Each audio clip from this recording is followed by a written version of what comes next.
เออโตโตโตโตน้ำมากเด้อนี่โอ้ยน้ำออกแกงน้ำออกแกงน้ำมากน้ำมากน้ำลายน้ำมากกับน้ำลายอันเดียวกันโอ้ยคิดว่าน้ำเพิ่นบ่ได้มาได้นี่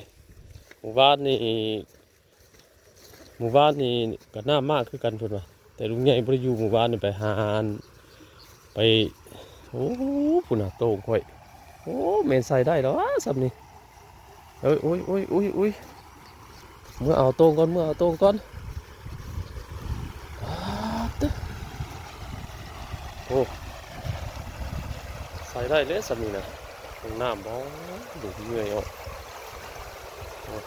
เอ้ยเอาโต่งก่อนเอาโต่งก่อนรีบเดี๋ยวน้ำบกปะอืมโต่งก่อนเนาะนี่หมู่บ้านนี่เราไปหาปลาอยู่ตากเมืองหมู่บ้านนี่ขึ้นไปทางเมืองพอนบ่เมืองหยังก็บ่ฮู้เลยแถวบักพุ่นแหละเอ้ยบ่ได้ใส่ตรงเจ้าของบ่ได้ลงมาเบิ่งเลยไปหาทางอื่นหมู่บ้านนี่เด้อบัดมาแล้วป้าใหญ่เพิ่นว่าโอ้ยน้ำหลายซะเพิ่นว่าหมู่บ้านนี่พี่น้องเอ้ยก็เลยบ่ได้ลงมาใส่เพราะว่ามาเพื่อมาฮอดมันก็ค่ำเลยบัดตอนเช้าลงมาเบิ่งอีกว่าสิเลาะน้ำนาคิดว่าเพิ่นบกแล้วหากบกแล้วโยบหลายเติบเลยแต่ยังว่ายังพอใช้ได้อยู่อืมเมื่อโตมาใส่ก่อนซะแต่ว่าพอได้เล่นจักโตไปจักโอเคสวัสดีเนาะจวดเมื่อก่อนข้าวก่อนข้าวเมื่อเอามาใส่มันก็จะน้ำโยบอีกเพราะบางเทื่อตอนแรงเพิ่นมาตอดช่วยนี่เนาะเพิ่นสิทึดลงอีกก็มีได้นี่เพิ่นเพิ่มลงอีกนี่ก็โยกคักปัญญังได้บาทนี่น้ำไผหน้าก็เต็มรถไถรถคันบาทนี่พออกพอใจคักบ่บาทนี่ข้าวเมืองก็เด้อกำลังจวดยันว่าป่าเลนนะยันว่ามันมีมันทราบพ่อแม่เพิ่นว่าหัวมี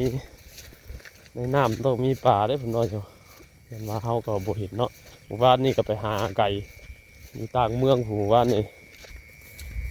ก็ได้พออยู่พอกินอยู่พอให้ลูกให้เต้าให้น้องให้นุ่งให้ลูกให้หลานกินอยู่หมู่บ้านนี่เฮ้ยบ่ได้ลงมาใส่โต่งเมื่อเอาโต่งก่อนเด้อโอเคสิพี่น้องเอาใส่เบิ่งก้อนบาดนี่เอาออกเลยเอาคุยบ่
น้ำเลยต้องใส่หนักมากมากถึงแล้วนะโอ้โหตัดนี่โอ้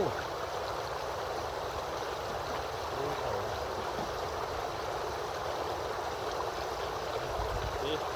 เดี๋ยวเรามายามอีกนะโดนนั่นชั่วโมงต่อชั่วโมงมายามตัวนึง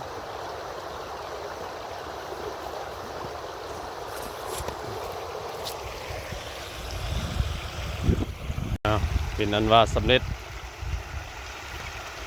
การที่เอาใส่เนาะน้ำหน่อยเขาก็ใส่ปั๊บให้มันหน่อยเพราะว่าน้ำนี่จักกำลังมาหรือว่ากำลังสิลดเขาก็บ่ฮู้พอตื่นนอนมาก็ลงมาเบิ่งไปเห็นสีประมาณนี้เลยหรือว่าน้ำกำลังลดบ่หรือว่าน้ำกำลังมาบ่บ่ฮู้ว่าท้องฟ้านี่ก็ยังมืดอยู่เอามันบ่ตกทางนี้มันก็ตกทางอื่นแล้วก็น้ำมันก็ไหลมาน้ำห้วยน้ำห้องนี่เนาะใส่ตรงหมู่บ้านนี่บ่ได้ใส่พี่น้องเอ้ยน้ำขึ้นล้นพี่เด้จนเต็มพาโต้งเลยหมู่บ้านเนี่ยน้ำนะทางปลานี่จักสิมีบ่มีเบิ่งเอากระสีได้พาไว้นี่ประมาณชั่วโมง2 ชั่วโมงจังมายามน้ำไหม้เป็นครั้งแรกของปีนี้ใส่ตรงครั้งแรกมานี่บ่ได้มาเบิ่งกันมาลุ้นกัน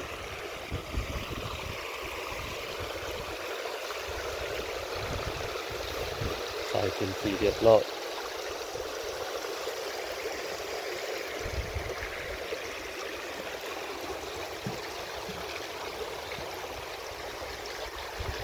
โอเคสัพี่น้องเนาะเดี๋ยวเขามาเบิ่งกันวัดมายามมันสิคือว่ามันสิได้บ่ใส่จงไว้ซ้ำหม้อนะฮะ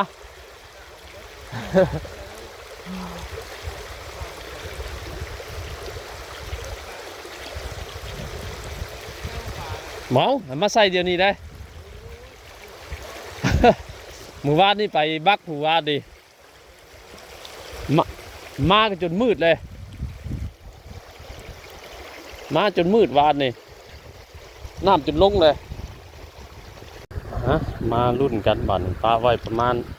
2 ชั่วโมงอยู่เด้โอ้น้ำจะโยบเลยโยบได้น้ำนี่เนาะนี่สังเกตเบิ่งอันปอกเล็กตัวนั่นเท่าเอาไว้ก้อนนี้ตอดลงมานั่นเอาไว้จูน้ำบัดนี้มันเขินจากน้ำเดี๋ยวปอกเล็กตัวนะแสดงว่าน้ำนี้โมมาแล้วน้ำโยบแล้วได้บ่ได้กะหรือว่าเบิดเท่านี้ขี้ข้านเขาจะคู่แล้วกำเนิดอะไรก็ว่าเบิ้งเอ้ยอย่ามันก่อนน้องเอ้ยมันจะคือบ่ครั้งแรกของปีนี้เหมือนก่อนมันชิยังเหลืออยู่เพราะห่วยนี่ก็แห้งเบิดได้ทั้งห่วยทั้งให้หน้าแห้งเบิดมันสิมีปลาให้อยู่บ่ถ้ามีมันก็เห็นเลนนู่นหมดเลยเนี่ยโมมีถ้ามีมันเลนขึ้นมาแล้วปวขึ้นมาเลยมันทวนน้ำไปไหมเอ้ยดีขาดกู้โต้งนะ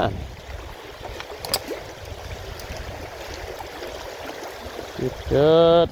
บ่เหลือบ่น้ำห่วยจากโตจากใดพอให้เห็นหน้า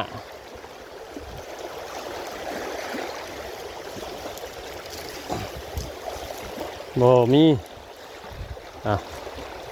โอ้ยบ่มีจักโตอีโคตรโพเด้อ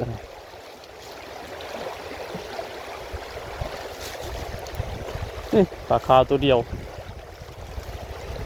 โอ้ยมาในน้ำในปลาแม่นพี่นี่ในน้ำมีปลาเลยบ่มี น้ำบ่มากน้ำบ่หลายเอาแล้วสิเอามาแต่ใส่แต่ห่วยจนแห้งบ่ได้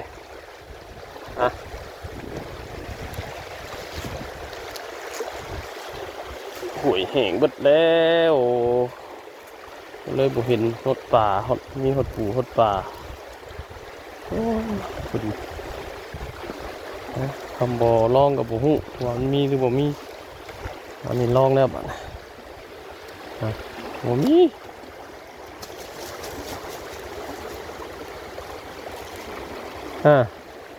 นี่พอบุกวันนอนนี่นะ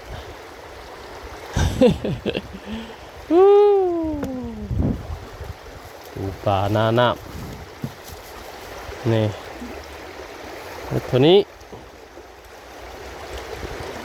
กบตัวหนึ่งนี่ตายเลย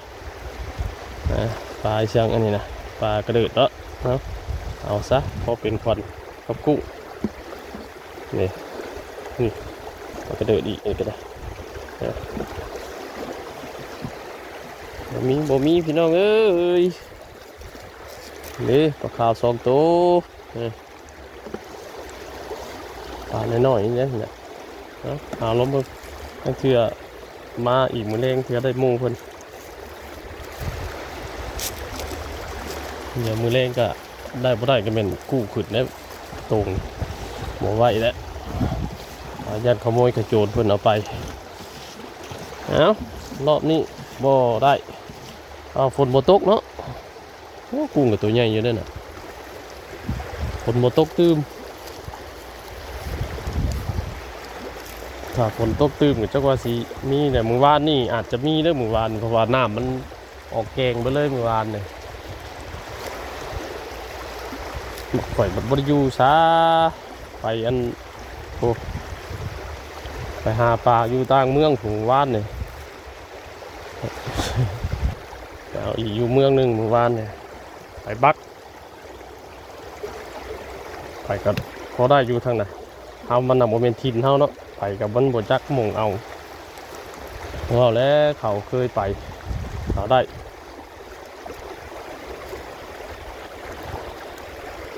โอ้ก็คือปันไหนแล้วเม็นย่ำป่าลง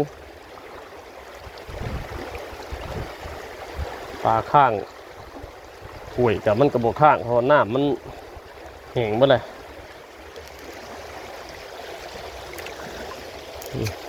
ไปลงไว้อีกก่อนโอ้ได้กระเทินได้ใส่มือแรงเลยจะสิคู่ขึ้น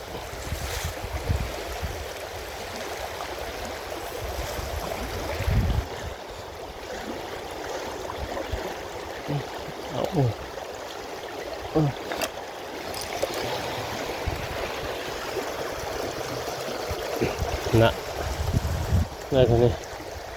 ปลาขาว2 ปลา2นี่ปี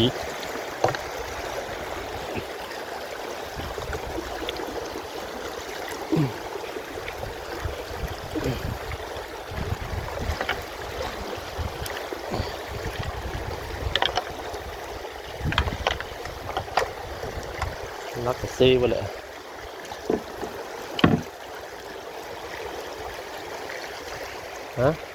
มาเล่นคนเดียวสิพี่น้องเอ้ยจังว่านากุตอนนี้มันกระเทินใช่แต่น่าเทินปลาจ้ะน้ำโบราณน้ำบกหมดแหละคิดว่าสิลงมาใส่ถ่าฝนให้ฝนมาเพิ่มจ้ะวันนี้ฝนมันก็บ่มาฝนบ่เพิ่มเสียงมาเบิดเท่านี้ลมห่วยๆบ้านเอ้าไปครับแหกปีนี่ปีเลขแล้วก็ครั้งเลขมายามมึงเนี่ย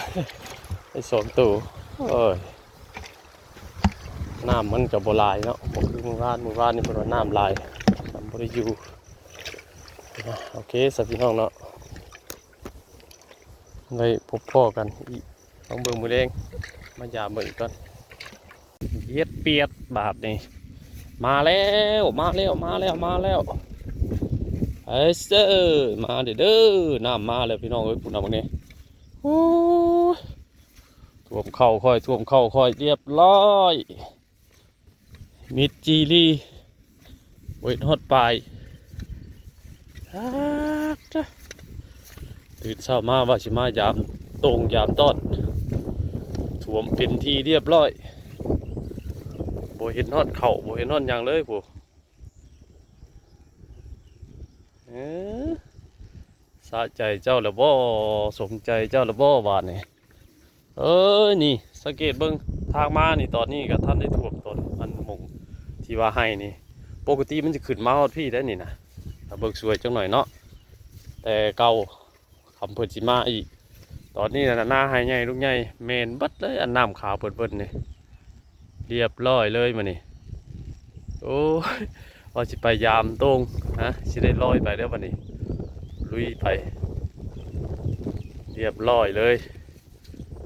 โตกับจักสีอยู่บ่อยู่เอามาไว้แต่คืนนี่จักสียั่งหรือบ่จะว่าไปเบิดแล้วไปจ้ะตรงนี้หมดแดงดินตั้งเข้าเป็นเพนอยู่เรียบร้อยพี่น้องเอ้ยบ่เห็นฮอดปลายเข่าบาดนี่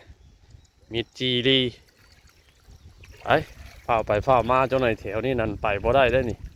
ปีแต่เก้านี่เขาไม่ขึ้นแล้วฮอดพี่แล้วฮอดพี่อันนี้ยังว่าต้นเข่าใหญ่ได้นี่เดียวเห็นแน่คำต้นเข่าใหญ่นี่แต่เบิ่งเด้อสังเกตเบิ่งนี่ทางนี่นั่นน้ำหากำลังเข่ามาเลยสวยเจ้าหน่อยนี่ก็มิดเลยแถวนี้บ่เห็นเลยนี่ตอนนี้นาใหญ่หายใหญ่มิดทีรีแล้วตอนนี้นะ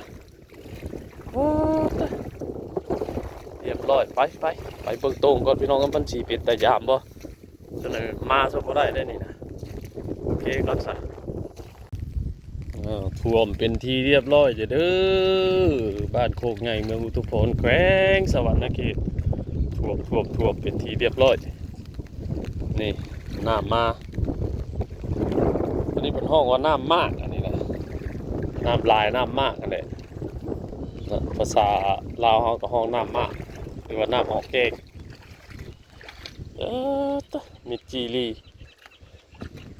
แต่ว่าฝนก็ยังบริยุทธ์เด้ยังทยอยมากอยู่ฝนก็ก็นะน้ำมันสะสมเด้มันสะสมหลายมือเนาะระมัดระวังเด้อพี่น้องเอ้ยพายุเพิ่นก็ข่าวเข้ามาต่อเนื่องอยู่เลยหม้องใดที่ว่ามันอยู่ที่ต่ำเนาะอยู่ที่เสี่ยงกับดินถล่มหรือว่าน้ำท่วมระมัดระวังเมียนสิ่งเมียนคลองคืออยู่สูงแล้วก็ระวังสัตว์เลี้ยงเนาะที่เขาหักเขาห่วงเนี่ยเก็บมัดเมียนทางนี้นั้นบ่มีปัญหาเท่าใดดอกเพราะว่ามันเป็นทางโนนบ้านทางนี้มันเป็นดินโนนมันก็ท่วมแต่ที่ต่ำแบบนี้แหละหากบ่อันตรายมีแต่ได้กินปูกินปลาเนี่ยแถวนี้เบิ่งนี่ไหหน้าเนี่ยนี่ไหหน้าลูกใหญ่นี่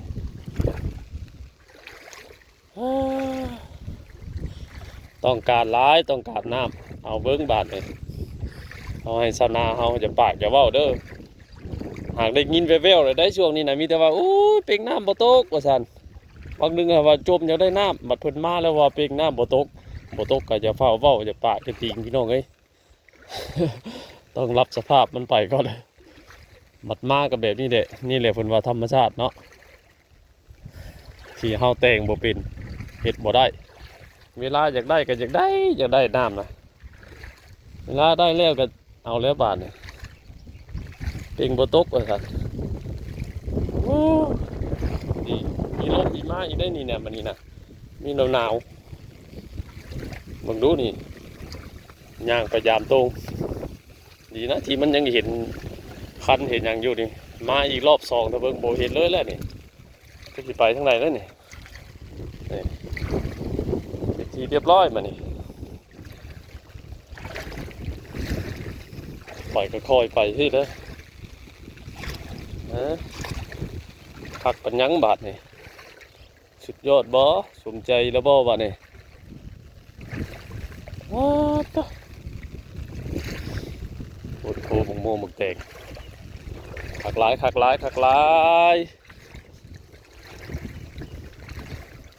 น้ำลายมันสิมีป่าบ่บาดนี่มายามมือว่านนี่เบิดมือบ่ได้เพราะว่าน้ำมันก็หน่อยเนาะ ว่าแต่ผู้อื่นนะลุงใหญ่ก็จมอยู่ว่าเนาะน้ำน้อยน้ำบ่พอจ้ะเอาบาทนี่สันสิเอาน้ำนะเอาลงเบิ้งบาทนี่คนคำเจ้ายังบกจัก4-5 มื้อนี่ห่วยเป็นเนี่ยอื่นเนี่ยเข่านี่อยากใหญ่ก็ใหญ่เถอะแล้วเข่าก็ใหญ่เลยเด้เพียงหัวเข่าเพียงกลางขาได้แต่บัดลงน้ำมาสิเดี๋ยวบางในความลึกของมันทำไรเข่ามันก็โยเลยหัวเข่าขึ้นมาเลยได้ยังถ่วมอยู่พี่น้องเอ้ยเป็นหน้าต่ำเนาะสาเหตุที่ลุงใหญ่เห็ดหน้าบ้านก้อนหมูกับแบบนี้เด่นบัดน้ำมานี่แถวอื่นกับบ่ได้ผ่านไดเป็นหน้าต่ำนะหอดโต่งเลยพี่น้องเบิ่งก่อนเด้อเนี่ยหอดโต่งเลยเบิ่งก่อนพี่น้องนะ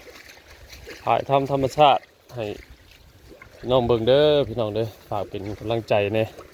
กดไลค์กดแชร์กดติดตามไปเนี่ยบ่มีอย่างมีแต่ถ่ายแบบนี้แหละธรรมชาติเรียบร้อยโต่งเข้ากันเจ็บมับ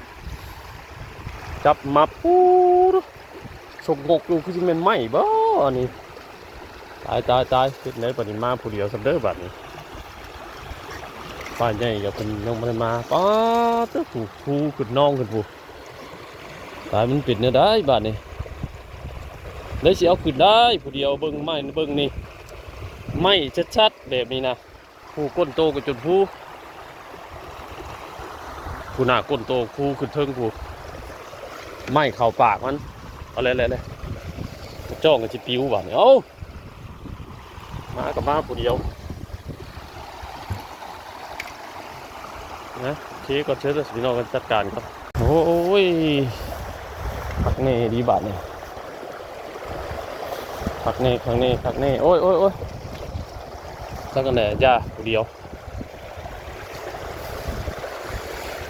ตายไม่เข่าปากตรงมันจะได้ยังอันนี้มันเนี่ยก้นตรงจนฟูขึ้นเอาเป็นจอไม่ก็คนกระตกแห้งมานี่โอ้ตายสิบหายโมเมนต์เตะ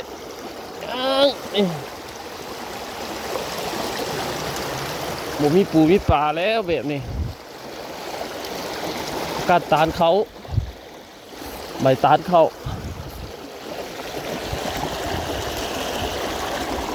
โอ้ย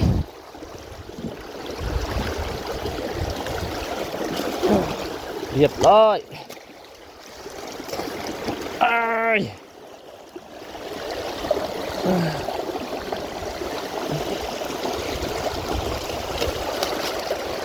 โอ้โห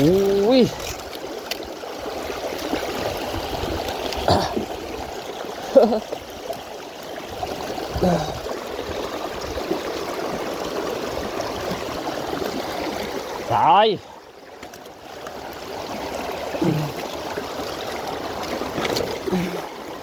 โอ้ค่อยบกขาดกับสิเดือบ่เอาจังไดบาดเลยเฮ้ย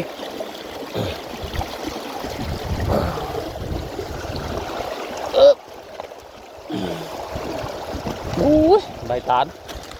เอาเลย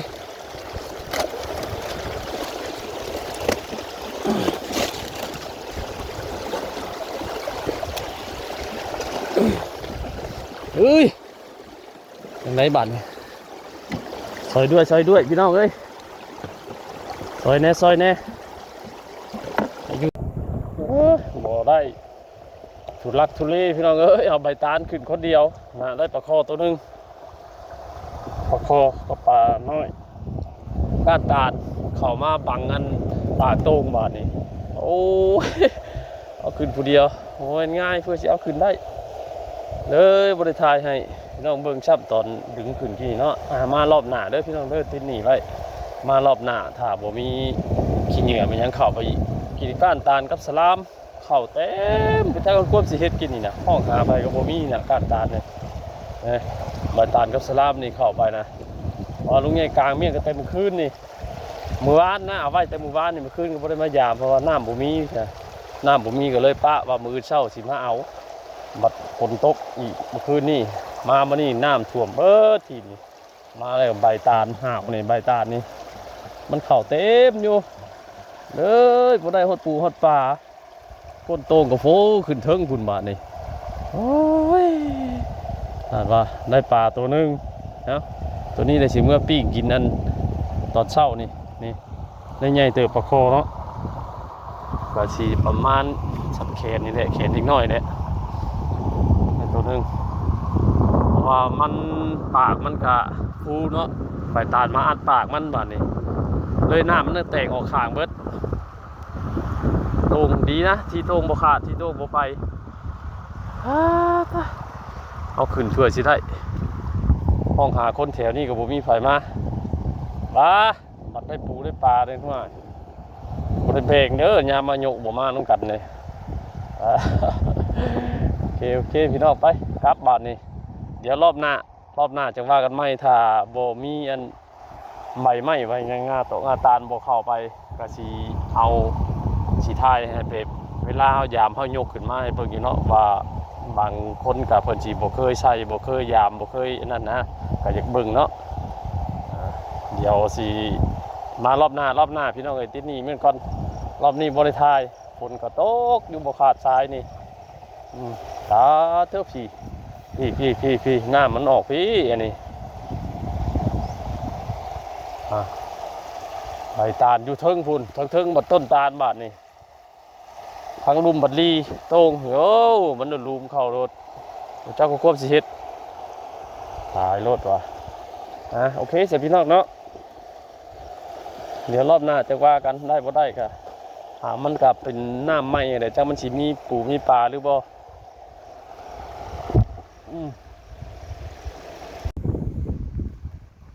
ถ่วมมิดปิดมิดเบิดเลยโอ้มืดฝนกันยังตกมาต่อเนื่องอยู่นี่ใกล้สิมิดคันเนี่ยโอ้ยขนาค่อยยังไปได้อยู่ตอนนี้นะ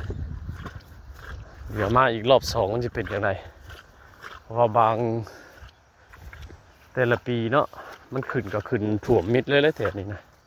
แต่ปีนี้มันจะขึ้นซ้ำนั่นบ่ผู้ดำให้ดำหน้าบัดนี่สะใจแหละต่อหน้าลุ่มหน้าทงหน้าท่ามเพิ่นก็คือสีบ่ได้ดำแล้วมันนี่เพราะว่าน้ำมาแห้งขนาดนี้นะพอย่างได้แต่แถวคันล้อมแถวนี้แหละคำเมื่อกับโค้งเมื่อทั้งคันล้อมใหญ่ที่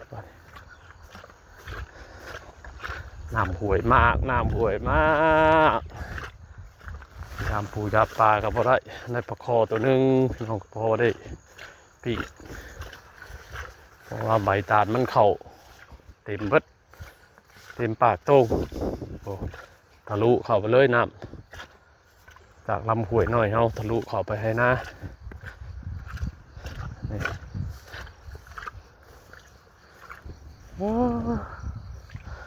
น้ำแตกมาสิกับบ่ฮู้ว่าปลามันสิไปทางใดแล้วเนาะมันไปทั่วที่ทั่วแดน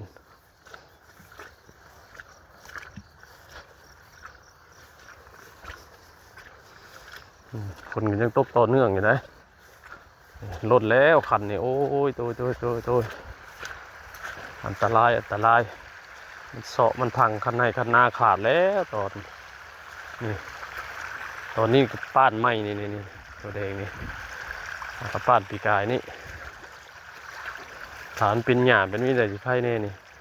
ถ่ายหญ้าป่าลงมาหารัดเอาปลาแถวนี้โอ้แต่ตอนนี้บ่ค่อยมีดอกมีก็ส่วนน้อยเมืองขั้นสูงมาสูงก็ท่วมไปเลยนี่หน้าค่อยตัวนี้ตายคัก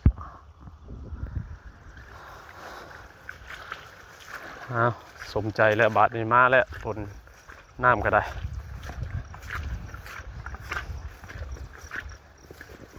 โอเคสับพี่น้อง